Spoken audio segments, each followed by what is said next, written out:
ബാലാകോട്ടിൽ ഇന്ത്യയുടെ തിരിച്ചടി ഉണ്ടായപ്പോൾ ഇന്ത്യൻ സൈനികരോട് തെളിവ് ചോദിച്ചത് ആ നേതാവിൻ്റെ പേര് രാഹുൽ ഗാന്ധിയാണ്. അദ്ദേഹത്തിന് ഇപ്പോൾ തിരിച്ചടി ഉണ്ടാകുമ്പോൾ ഈ തെളിവ് ചോദിക്കേണ്ട കാര്യമില്ല. ഇന്ത്യൻ സൈന്യം കൃത്യമായി തന്നെ തെളിവുകളും ചിത്രങ്ങളും ദൃശ്യങ്ങളും എല്ലാം പുറത്തുവിട്ടിട്ടുണ്ട്. സാറ് എങ്ങനെ നോക്കിക്കാണുന്നു? ഇന്ത്യയുടെ പെൺപുലികളായിട്ടുള്ള 2 പേരാണ് ലോകത്തിന് മുമ്പിൽ ഈ ചിത്രം കാണിച്ചത്, അനാവരണം ചെയ്തത്.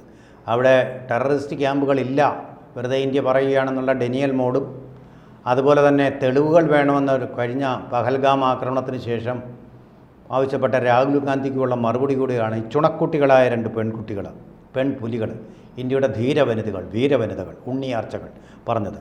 ഒരാളുടെ പേര് വിംഗ് കമാൻഡർ വ്യോമിക് സിംഗ്. വളരെ വ്യോമസേനയുമായിട്ട് ബന്ധപ്പെട്ട് അത് വളരെ പ്രാസമൊത്ത പേര്, അതുപോലെ ഏറ്റവും ഉചിതമായ പേര്. അതുപോലെ മറ്റേയാളിൻ്റെ പേര് സോഫിയ ഖുറേഷി എന്നാണ്. അത് കേണലാണ്. അതെന്ന് പറഞ്ഞാൽ കരസേനയുടെ ആണ്. അപ്പോൾ ആ 2 പേരും കൂടി ചേർന്നാണ് ചിത്രങ്ങൾ മുഴുവൻ കാണിച്ചു തന്നത്. എവിടൊക്കെയാണ് ആ ഓരോ ക്യാമ്പിൻ്റെയും നേരത്തെയുള്ള ദൃശ്യങ്ങളും അതുപോലെ തന്നെ പിന്നീടുള്ള ദൃശ്യങ്ങൾ, ബോംബ് വരുന്നത്, ഉപഗ്രഹ ചിത്രം വഴി ബോംബ് വരുന്നത്, വീഴുന്നത്, വന്നു വിതച്ച നാശം മുഴുവൻ കാണിച്ചിട്ടുണ്ട്. ഇനി ഒരു തെളിവിൻ്റെ ആവശ്യമില്ല. കാരണം ഉപഗ്രഹം കള്ളം പറയാൻ അറിയില്ലല്ലോ, പഠിച്ചിട്ടില്ലല്ലോ, രാഷ്ട്രീയക്കാരനല്ലോ. അതുകൊണ്ട് ഇനി രാഹുൽ ഗാന്ധി പറയുമ്പോൾ ഇത് ഉപഗ്രഹ ചിത്രമാണ്, നിങ്ങൾ നേരിട്ട് ഷൂട്ട് ചെയ്തതെന്നൊക്കെ പറയുമായിരിക്കും. പക്ഷേ ആരെങ്കിലും വിവരമുള്ളവർ, പക്വതയുള്ളവർ അത് പറഞ്ഞു കൊടുത്ത് അദ്ദേഹത്തെ മനസ്സിലാക്കണം. KC വേണുഗോപാലിനെ കൊണ്ട് പറ്റില്ല, മറ്റാരെങ്കിലും ശശി തരൂർ പറഞ്ഞു കൊടുത്താൽ നന്നായിരിക്കുമെന്ന് എനിക്ക് തോന്നി. അദ്ദേഹത്തിനെ പാർട്ടിയിൽ നിന്ന് പുറത്താക്കിയാലും വേണ്ടില്ല. അവർ സ്വപ്ന തുല്യമായിട്ടുള്ള യുദ്ധവിജയം, ശശി തരൂരും പറഞ്ഞത് തന്നെയാണ്, ഇന്ത്യയുടെ അഭിമാന വിജയമാണ്. അല്ലെങ്കിൽ നാണക്കേടായിപ്പോയി, സത്യമാണത്. അങ്ങനെയുള്ളൊരു വിജയം ആണ് അവിടെ സംഭവിച്ചിരിക്കുന്നത്. പക്ഷേ കാർഗെ 2 ദിവസം മുമ്പ്, ഇനി അത് അദ്ദേഹം പറയില്ല, മോദിക്ക് ഈ ആക്രമണം പഹൽഗാമിൽ നടക്കുമെന്ന് 4 ദിവസം മുമ്പേ അറിയാം. മോദി ഇത് അറിഞ്ഞും കൊണ്ട് ഇങ്ങനെ നടക്കട്ടെ എന്ന് പറഞ്ഞ് നോക്കിയിരിക്കുകയായിരുന്നു. എന്നാണ് നൽകിയപ്പോൾ ഈ വിവരദോഷങ്ങൾക്കൊക്കെ നമ്മൾ എങ്ങനെയാണ് മറുപടി പറയുന്നത്? പഹൽഗാമിലെ ആക്രമണം നടന്നതുകൊണ്ട് അദ്ദേഹത്തിൻ്റെ ഉണ്ടായിട്ടുള്ള വിഷമം എന്തെന്ന് ഈ കാർഗെയ്ക്ക് മനസ്സിലാവുമോ? ഇവരെല്ലാം ദേശീയതയുടെയും സ്വാതന്ത്ര്യം നേടി തന്നതിൻ്റെയും ഒക്കെ വക്താക്കളായിട്ടിരിക്കുകയാണല്ലോ. പക്ഷേ ഇപ്പോൾ ദേശസ്നേഹത്തിൻ്റെ ഒരു ശതാംശം പോലും ഇപ്പോൾ അവർക്കുണ്ട്. അന്നത്തെ ദേശാഭിമാനത്തിൻ്റെ സംശയമാണ്.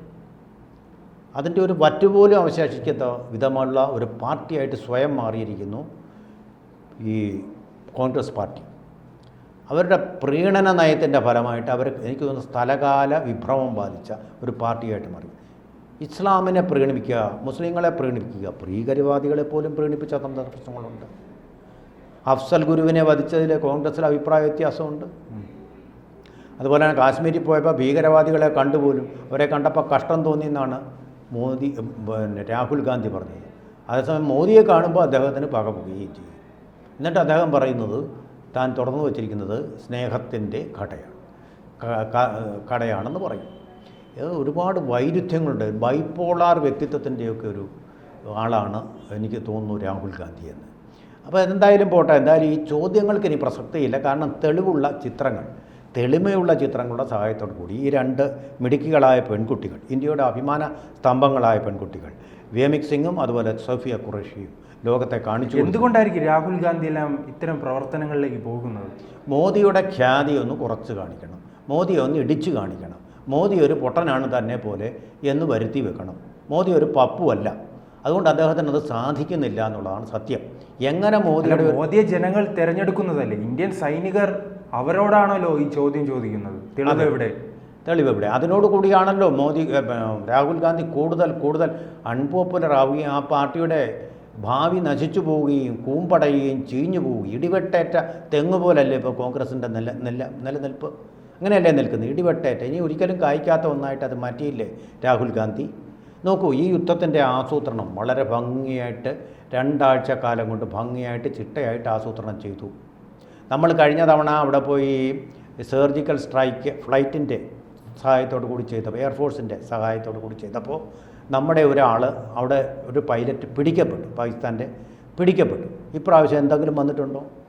ഒരൊറ്റയാളെ പിടിക്കാൻ കഴിഞ്ഞിട്ടില്ല. അവർ 16 മിനിറ്റ് അല്ലെങ്കിൽ 18 മിനിറ്റ് കൊണ്ട് ഓപ്പറേഷൻ കംപ്ലീറ്റ് ആയിട്ട് സക്സസ്ഫുള്ളായിട്ട് നിർത്തിവെച്ചു. ആദ്യത്തെ പോസ്റ്റ് ഇട്ട് കഴിഞ്ഞു, ഓപ്പറേഷൻ സക്സസ്ഫുൾ, ജയ് ഹിന്ദ്, സൈനിക വക്താവ് ഇട്ട് കഴിഞ്ഞു. യാതൊരു വിധമായിട്ടുള്ള കുഴപ്പങ്ങളുമില്ലാതെ തീർത്തു. കാരണം എന്താ, അങ്ങോട്ട് നമ്മൾ കടന്നില്ല ഈ പ്രാവശ്യം, ഒരു വിമാനവും കടന്നില്ല. ഇന്ത്യക്കകത്ത് നിന്നുകൊണ്ട് തന്നെ ഈ കാര്യങ്ങളെല്ലാം അതിൻ്റെ കാലിബ്രേറ്റഡ് ആക്ഷൻ എന്ന് പറയും. ഓരോന്നും ചെയ്യേണ്ട സമയത്ത് ഓരോന്ന് ഇന്ന മിനിറ്റിൽ ഇന്നത് കാൽക്കുലേറ്റഡാണ്, പ്രീ കാൽക്കുലേറ്റഡാണ്. അത് ഓരോന്നും നിർവഹിച്ചു കഴിഞ്ഞു, കൃത്യമായിട്ട് ചെയ്തു കഴിഞ്ഞു. ഭീകരവാദികൾക്ക് കൊല്ലാൻ മുണ്ട് പൊക്കി നോക്കേണ്ടി വന്നു, അല്ലെങ്കിൽ ഡ്രസ്സ് അടിച്ച് നോക്കേണ്ടി വന്നു. ഇവിടെ അതൊന്നുമില്ല, ടാർഗറ്റഡാണ്, കണ്ടുപിടിച്ച് വെച്ചിരിക്കുക ആരാണ്. അങ്ങനെ ഒരു അന്വേഷണം ഇവിടെ വേണ്ടി വന്നില്ല. കലിമ ചൊല്ലാൻ പറയേണ്ടി വന്നില്ല നീ ഭീകരനാണോ എന്നറിയാൻ. അതാണ് ഇന്ത്യൻ സൈന്യത്തിൻ്റെ ശക്തി. ഒരു കലിമയും വേണ്ട. ഒരു കൂട്ടത്തിൽ ഏറ്റവും പ്രധാനപ്പെട്ട ഒരു കാര്യമുണ്ട്. കസാബ്, മുംബൈ ഭീകരാക്രമണം നടത്തിയ കസാബ്, അവനെ പരിശീലനം നടത്തിയ ക്യാമ്പ് നശിപ്പിച്ചു നമ്മൾ. അവനെ പരിശീലനം നടത്തിയ, ഇപ്പോൾ ഏറ്റവും പുതിയ കേൾക്കുന്നത് മസൂദ് അസറിൻ്റെ കുടുംബത്തിലെ എല്ലാവരെയും ഈ കൂട്ടത്തിൽ നശിപ്പിച്ച് കളഞ്ഞു, ഇല്ലാതാക്കി കളഞ്ഞു. എലിമിനേറ്റഡ് എന്നാണ് പറയുന്നത്, എലിമിനേറ്റഡ് ഈ ഒരു ഓപ്പറേഷനിൽ ഈ 16 മിനിറ്റിനകം തന്നെ. എന്നിട്ട് മസൂദ് അസർ പറഞ്ഞത് എന്താണെന്നറിയാമോ? അവരെ കൊണ്ടുപോയി. ഇതുപോലുള്ള നികൃഷ്ട ജീവികളുടെ അന്ധവിശ്വാസം ഉണ്ടല്ലോ, അന്ധവിശ്വാസത്തിൻ്റെ കടയ്ക്കലാണ് കത്തിവെക്കേണ്ടത്. ഇന്ത്യ തൽക്കാലം ഇപ്പോൾ രക്ഷപ്പെടുമായിരിക്കും മോദിയുടെ കരുത്ത് കൊണ്ട്. പക്ഷേ ലോകത്ത് ഈ അന്ധവിശ്വാസം നിലനിൽക്കുന്നിടത്തോളം കാലം തീവ്രവാദം അത് വീണ്ടും കൂടുതൽ പോഷക സമ്പന്നമായിട്ട് വളരും, കൂടുതൽ ശക്തിയോടുകൂടി, പൂർവാധികം ശക്തിയോടുകൂടി വളരും. കാരണം എന്താ, ഇങ്ങനെ ഒരു കാര്യത്തിൽ ഏർപ്പെട്ട് അന്യമതത്തിൽപ്പെട്ട പാവപ്പെട്ടവരെ നിഷ്ഠൂരമായിട്ട് ക്രൂരമായിട്ട് കൊന്നുകഴിഞ്ഞാൽ നിങ്ങൾ സ്വർഗത്തിലോട്ട് പോകും എന്നുള്ള വിശ്വാസം. ആ വേൾഡ് ട്രേഡ് സെൻറ്റർ ആക്രമിച്ചവർ വിദ്യാഭ്യാസമുള്ളവരാണ്. പക്ഷേ അവരെയും വിശ്വസിപ്പിച്ച് തെറ്റിദ്ധരിപ്പിച്ച് വെച്ചിരിക്കുന്നത് നിങ്ങൾ സ്വർഗത്തിലേക്ക് പോകും അത് ചെയ്താൽ. അതുകൊണ്ട് സ്വർഗത്തിലേക്ക് നേരെ പോകാൻ വേണ്ടി ആ വേൾഡ് ട്രേഡ് സെൻറ്റർ ആക്രമിച്ചത് അവർ. അതിൻ്റെ മുകളിൽ കൂടെ എളുപ്പമുണ്ടല്ലോ പോകാൻ, എന്ന് വിചാരിച്ച് പോയി ആക്രമിച്ചതാണെന്നേ. ഇതല്ലേ ഏറ്റവും വലിയ അന്ധവിശ്വാസം. നമ്മളിവിടെ മന്ത്രവാദം അതുപോലെ തന്നെ ഓരോരോ കാര്യങ്ങൾ പറയുന്നു, പിന്നെ വേദം മുതൽ കാര്യങ്ങളൊക്കെ പറയുന്നു. ഇതൊന്നും അല്ല വലിയ അന്ധവിശ്വാസം. നിങ്ങൾ മറ്റേ മതക്കാരനെ കൊന്നു കഴിഞ്ഞാൽ നിങ്ങൾ സ്വർഗത്തിൽ പോകും. മദ്രസകളിൽ ഇങ്ങനെയാണ് പഠിപ്പിക്കുന്നുണ്ട്. അതാണ് തസ്ലിമ നസ്രീൻ ആദ്യമേ പറഞ്ഞത്. ഈ മതം ശുദ്ധീകരിക്കപ്പെടാതെ, അവർ ആ മതത്തിൽപ്പെട്ട ആളാണല്ലോ, ശുദ്ധീകരിക്കപ്പെടാതെ തീവ്രവാദം നിലയ്ക്കുകയില്ല. ഈ പഠിപ്പിക്കുന്നത് നിർത്തണം. വിശുദ്ധ മുഹമ്മദ് നബി എഴുതിയ ഖുർആനിൽ ഇതൊന്നും പറഞ്ഞിട്ടില്ല. അത് അല്ല ആയുധമാക്കുന്നവർ ആ ഹദീസുകളിൽ പറഞ്ഞിരിക്കുന്നതാണ് ഇവരുടെ ജീവിതശൈലി നിർണ്ണയിക്കുന്നത്, വ്യാഖ്യാനിക്കുന്നത്. ഞാൻ ഖുർആൻ വായിച്ചിട്ടുണ്ട്, അതിലിതൊന്നുമില്ല, എനിക്ക് ബോധ്യമാണ്. പക്ഷേ ഹദീസുകൾ ഞാൻ വായിക്കാൻ പോയിട്ടില്ല. കാരണം എൻ്റെ ജീവിതശൈലി തിരഞ്ഞെടുക്കേണ്ടത് ഞാനാണല്ല, മറ്റൊരു മതമല്ല, അല്ലെങ്കിൽ ആരെങ്കിലും പറഞ്ഞിട്ടുള്ളതല്ല. അങ്ങനെ ജീവിക്കാനല്ല, എനിക്ക് സ്വതന്ത്രനായിട്ട് ജീവിക്കണം. അതുകൊണ്ട് എല്ലാ മതഗ്രന്ഥങ്ങളും ഞാൻ വായിച്ചിട്ടുണ്ട്, ബൈബിൾ വായിച്ചിട്ടുണ്ട്, ഹിന്ദു മതത്തിലെ എല്ലാ ഗ്രന്ഥങ്ങളും വായിച്ചിട്ടുമില്ല. ആയിക്കോട്ടെ. പക്ഷേ എൻ്റെ ജീവിത രീതി നിർണ്ണയിക്കേണ്ടത്, ശൈലി നിർണ്ണയിക്കേണ്ടത് ഞാനാണല്ല, ഏതെങ്കിലും ഒരു മതസ്ഥനല്ല. അതായിരിക്കും ഹിന്ദു മതത്തിൽ ഞാൻ അത് തന്നെയാണ് പിന്തുടരുന്നത്. അങ്ങനെ ആരും എന്നോട് നിർദ്ദേശിക്കാൻ വരാറുള്ളൂ എന്നുള്ളതാണ് ഹിന്ദു മതത്തിൽ തുടരാനുള്ള എൻ്റെ പ്രായോഗികമായിട്ടുള്ള വസ്തുത. എനിക്ക് പൂർണ്ണ സ്വാതന്ത്ര്യമുണ്ട്. പക്ഷേ ഇവിടെ അതല്ല. ഇത് നിങ്ങൾ അനുസരിച്ചില്ലെങ്കിൽ നിങ്ങൾ ശിക്ഷിക്കപ്പെടും, നിങ്ങൾ പുറത്താക്കപ്പെടും. നിങ്ങൾ മതം മാറിക്കഴിഞ്ഞാൽ നിങ്ങളെ കൊല്ലും, തിരിച്ചു കൊണ്ടുവരണം, തിരിച്ചു വന്നില്ലെങ്കിൽ നിങ്ങളെ കൊല്ലണം എന്നാണ് പറയുന്നതെന്നാണ് പറഞ്ഞ് ഞാൻ വായിച്ചിട്ടില്ല അതൊന്നും. അങ്ങനെയൊക്കെ പറയുന്നു, എക്സ് മുസ്ലിം എന്ന് പറയുന്ന ആൾക്കാർ പറയുന്നു. അതല്ലെന്ന് പറയേണ്ടത് മതപണ്ഡിതന്മാർ, അവരങ്ങനൊന്നും പറയുന്നില്ല. അതുപോലെ തന്നെ ഇതിലെ ഈ അന്ധവിശ്വാസം ഇല്ലാതാക്കേണ്ടത് അതിലെ മതപണ്ഡിതരാണോ? ആ മതപണ്ഡിതർ അതില്ലാതാക്കണം. നമ്മുടെ കാര്യത്തിൽ അങ്ങനെ ആയിരുന്നല്ലോ, ഹിന്ദു മതത്തിൻ്റെ കാര്യത്തിൽ ദയാനന്ദ സരസ്വതിയെ പോലെ ആൾക്കാർ. അല്ല, അത് ഇന്ത്യയിൽ ഉൾപ്പെടെ വലിയ വിമർശനമുണ്ടല്ലോ. കാരണം ഈ മുസ്ലിം മതവുമായി ബന്ധപ്പെട്ട് എന്തെങ്കിലും തെറ്റു ചൂണ്ടിക്കാട്ടാൻ അവരുടെ മത നേതാക്കൾ തയ്യാറാകില്ല. അവർ ആ സമയങ്ങളിൽ മൗനം പാലിക്കും. അതാണ് പ്രശ്നം. ഹദീസുകളിൽ പറഞ്ഞിരിക്കും ഇതൊന്നും മാറ്റാൻ പാടില്ല, ഇത് മാറ്റുന്നത് ഇസ്ലാം വിരുദ്ധമാണ്. അത് പറഞ്ഞിട്ടുണ്ട്. ആ ഒരു സാധുകരണം വെച്ചാണ് പാവപ്പെട്ട മൗലവിമാരെയൊക്കെ കൊല്ലുന്നത്. ചേകന്നൂർ മൗലവിയെ കൊന്നതും അങ്ങനെ തന്നെയാണ്. ഇതിന് പരിഷ്കരണം വേണമെന്ന് പറയാൻ പാടില്ലെന്നാണ് ഹദീസ് പറയുന്നത്. അങ്ങനെ ഒരു ക്യാച്ച് 22 സിറ്റുവേഷൻ ഉണ്ട് ഇതിനകത്ത്. അതാണ് ഇസ്ലാമും നമ്മളും അഭിമുഖീകരിക്കുന്ന ഏറ്റവും വലിയ പ്രശ്നം. പരിഷ്കരണം അനുവദനീയമല്ല, കടുംപിടുത്തം. അപ്പോൾ പരിഷ്കരണം, നവോത്ഥാനം ഇതിനൊന്നും വിധേയമാകുന്ന ഒരു മതമല്ല. അങ്ങനെ എഴുതി പിടിപ്പിച്ചിട്ടുണ്ട് എന്ന് അവകാശപ്പെടുന്നു. ഇതല്ല, ഇത് ഖുർആനാണ് ശരി, ബാക്കിയെല്ലാം തെറ്റാണ് എന്ന് പറയാൻ ആരെങ്കിലും വരണം അവരുടെ മതത്തിൽ തന്നെ. ഞാൻ പറഞ്ഞിട്ട് കാര്യമില്ല. അങ്ങനെ പറയാത്തിടത്തോളം ഇതിൻ്റെ വേരുകൾ നിലനിൽക്കും. അത് തന്നെയാണ് മുസ്ലിം ബ്രദർഹുഡ് എന്ന് പറയുന്നത്. അങ്ങനെ തന്നെയാണ് ബാക്കി എല്ലാ ഭീകരവാദ IS എല്ലാം അതിനെ ആധാരമാക്കിക്കൊണ്ടാണ് നിലനിൽക്കുന്നത്. അതുകൊണ്ടാണ് ഈ മതത്തിൽ ഇത്രയധികം ഭീകരവാദ ബന്ധങ്ങളുള്ളത്, വേരുകളുള്ളത്.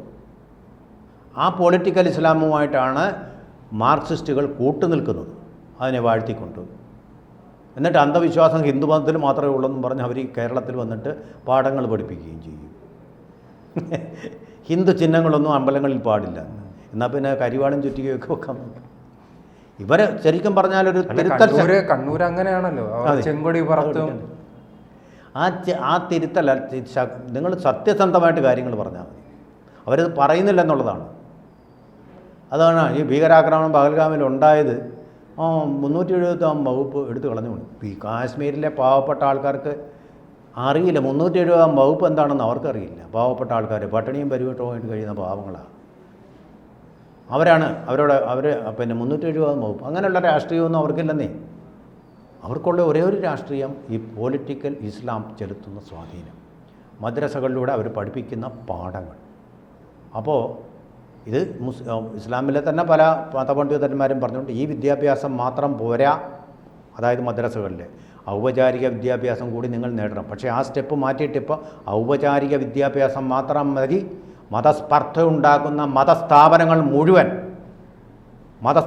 മുഴുവൻ ഈ പരിശീലന കേന്ദ്രങ്ങൾ പോലെ ഇല്ലാതാക്കി തീർക്കണം. എങ്കിൽ മാത്രമേ ഭീകരതയിൽ നിന്ന് ലോകം വിമുക്തമാവൂ. ഇന്ത്യക്ക് കരുത്തുറ്റ നേതൃത്വം ഉള്ളതുകൊണ്ട് ഇപ്പോൾ അതിൽ നിന്ന് താൽക്കാലികമായിട്ട് മുക്തമാവും. പക്ഷേ ലോകത്തെ ഇത് രക്ഷിക്കണമെങ്കിൽ ഈ അന്ധവിശ്വാസങ്ങൾ നമ്മൾ കടപുഴക്കി എറിയണം. അത് മാനവികതയുടെ ഭാഗമാണ്, മനുഷ്യനെ സ്നേഹിക്കുന്ന രാഷ്ട്രീയ കക്ഷികളുടെയും ഒരു ഉത്തരവാദിത്തമാണ്. കൂടുതൽ വാർത്തകളും വിശേഷങ്ങളും നിങ്ങളിലേക്ക് എത്താൻ ABC മലയാളം സബ്സ്ക്രൈബ് ചെയ്യുക, ബെൽ ബട്ടണും അമർത്തുക.